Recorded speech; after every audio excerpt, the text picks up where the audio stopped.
죄를 지었기에 영원히 불타는 형벌을 받아야 한단 말인가? 도대체 무슨 죄인가? 아무리 못해도 앞서 열거한 죄들보다는 월등하게 사악하지 않겠는가? 이 부분은 신학적 관점에서 다뤄야 한다. 하나님의 이름은 거룩이시다. 그분께서는 내가 거룩하니 너희도 거룩하라 라고 하셨다. 자, 한편에는 하나님의 의가, 반대편은 당신의 의가 있다. 당신은 의로우신 하나님께 이렇게 말씀드린다. 저는 사람이 최선을 다했으며 문제없다고 봅니다. 하지만 하나님께서 말씀하신다. 그렇지가 않다. 내가 의로운 사람을 보고 싶다면 내 아들을 봐라. 그가 내 의다. 예수 그리스도께서 하나님의 의셨고 당신은 그 의를 얻어야 한다. 의로움에는 우리의 의와 하나님의 의 두 가지가 있다. 그런데 하나님의 의가 예수 그리스도의 이시니 당신의 의가 상대가 되겠는가? 절대 안 된다. 그래서 당신에게는 도움이 필요한 것이다. 그것이 전부다. 당신은 죄 없으신 예수 그리스도처럼 자기 스스로를 무덤에 묻었다가 3일 후에 자력으로 무덤 밖으로 나올 수 있는 존재가 아니다. 당신이 예수님을 거부하는 순간 당신은 하나님 앞에서 하나님의 의도 상당히 훌륭하지만 제가 보기에 저도 꽤 괜찮은 사람입니다 라고 말씀드리는 것과 다름없다. 그런데 그 생각이 당신의 영혼을 결정한다.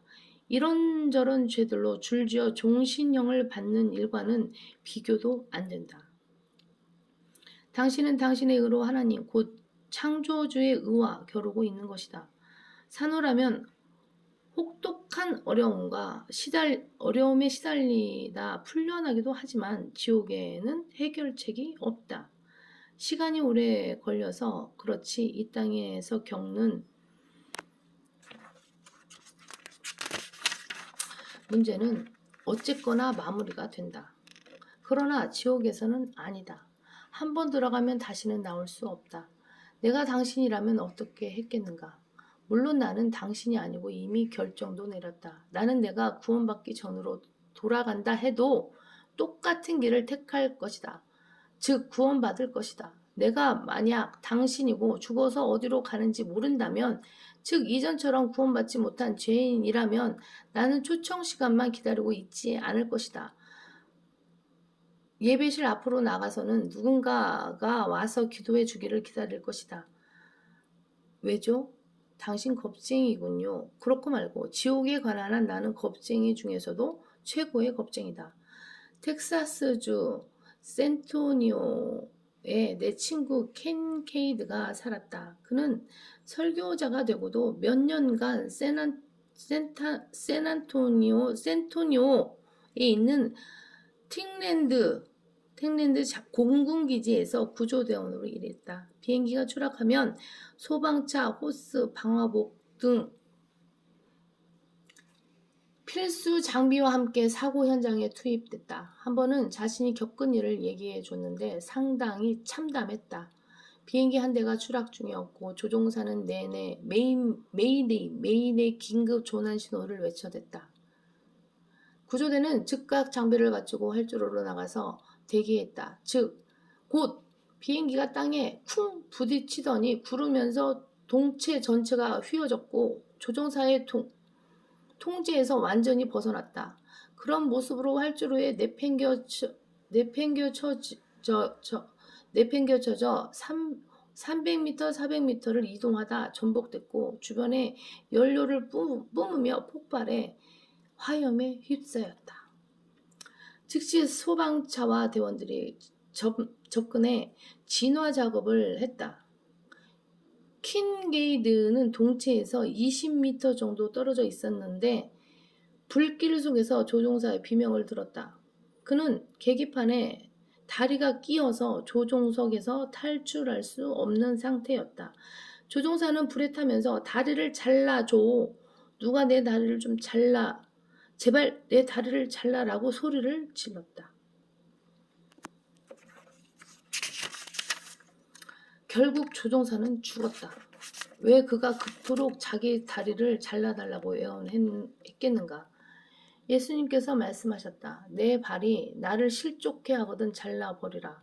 두 발을 가지고 결코 꺼지지 않는 불 속인 지옥에 던져지는 것보다 절름발이로 생명에 들어가는 것이 더 나으니라. 팔이나 다리 하나를 잃더라도 지옥에서 나올 수만 있다면 그것이 최선이다. 다른 사람은 몰라도 그 조종사는 그렇게 판단했다.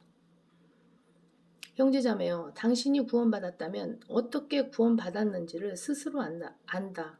구원받지 못한 사람이야 모르지만 당신은 안다. 지금 죄인들이 지옥으로 향하고 있는데 나가서 그들을 돌이키려고 조금도 애쓰지 않는단 말인가? 세상 사람들도 불타는 차에서 아이를 구하려고 목숨까지 내놓는다. 영원히 타는 불도 아닌데 말이다. 그러나 지옥불은 영원히 타지 않는가? 다른 자들은 불 속에서 끌어내어 두려움으로 구원하되 육신으로 더럽혀진 그 옷조차도 중후하라. 여기에 나오는 사람들이 불에서 꺼내진 부류이다. 나는 당신이 구원받았는지 그렇지 않은지를 모르기 때문에 내 얘기를 하려고 한다. 나는 1949년 3월 14일 오전 10시 30분경에 구원받았다. 장소는 펜사콜라 시내 그레고리가와 펠리폭스가가 만나는 모퉁이에 자리한 해나 약국 2층이었다. 당신은 이렇게까지 선명하게 기억하지 못할 수도 있지만 내 경험은 그렇다. 혹여나 스스로 구원받았는지 확신하지 못한다면 만일 내가 그런 당신이라면 나는 우연의 여지를 하나도 남겨두지 않을 것이다. 영혼을 걸고 판을 버리는 짓은 너무도 무모하다. 사람이 온 세상을 얻고도 자신의 혼을 잃는다면 무슨 유익이 있겠느냐? 또 사람이 자기 혼을 무엇과 바꾸겠느냐? 혼을 잃는다면 진정 아무런 유익도 없다. 수년 전에 캐롤라이나주 산지 지역에 훌륭한 설교자 티티 마틴이 있었다. 마틴은 교리적으로는 맞지 않지만 진리를 생생하게 보여주는 이런 예화를 들곤 했다. 16살짜리 소년이 자동차 사고로 죽어서 지옥에 갔다. 그 지방에 사는 대부분의 청소년들처럼 그의 어머니와 할머니가 내내 그를 위해 기도해왔고 자신도 예배에 꼬박꼬박 참석했으나 경배 드리고 싶어서가 아니라 아무 목적 없이 그냥 갔기 때문에 지옥을 면치 못했다. 지옥에서 격분한지 소리를 지르며 1000만 년 정도를 보낸 시점이었다.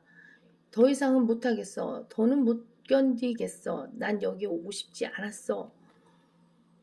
하나님, 한 번만 더 기회를 주세요. 그러자 주님께서 좋다 허락하신다고 하셨다. 실제 이런 일은 절대 일어나지 않는다. 소년이 눈을 떠보니 고향 시골길에 누워 있었다. 맨발에 멜빵 바지를 입은 16, 즉 사고 직전 모습으로 돌아가 있었다. 바로 그때 주일 오전 예배를 알리는 종소리가 울려왔다. 땡땡. 그는 난 교회가 싫어 라고 혼잣말을 했다. 그러다 고개를 저으며 말했다. 오 주님, 제가 무슨 생각을 하는 거죠? 교회에 가야 해. 지옥으로 들어가고 싶지 않아. 예배실에 들어가니 설교가 거의 끝나고 있었다. 뒤에 서 있던 소녀는 앞쪽으로 나가고 싶은 마음이 없었다. 그러면서 생각했다. 저 친구 입 좀 다물었으면 좋겠다. 여긴 유선자 투성이야. 서로 으스대고 싶어서 교회에 나오는 거면서 그러다가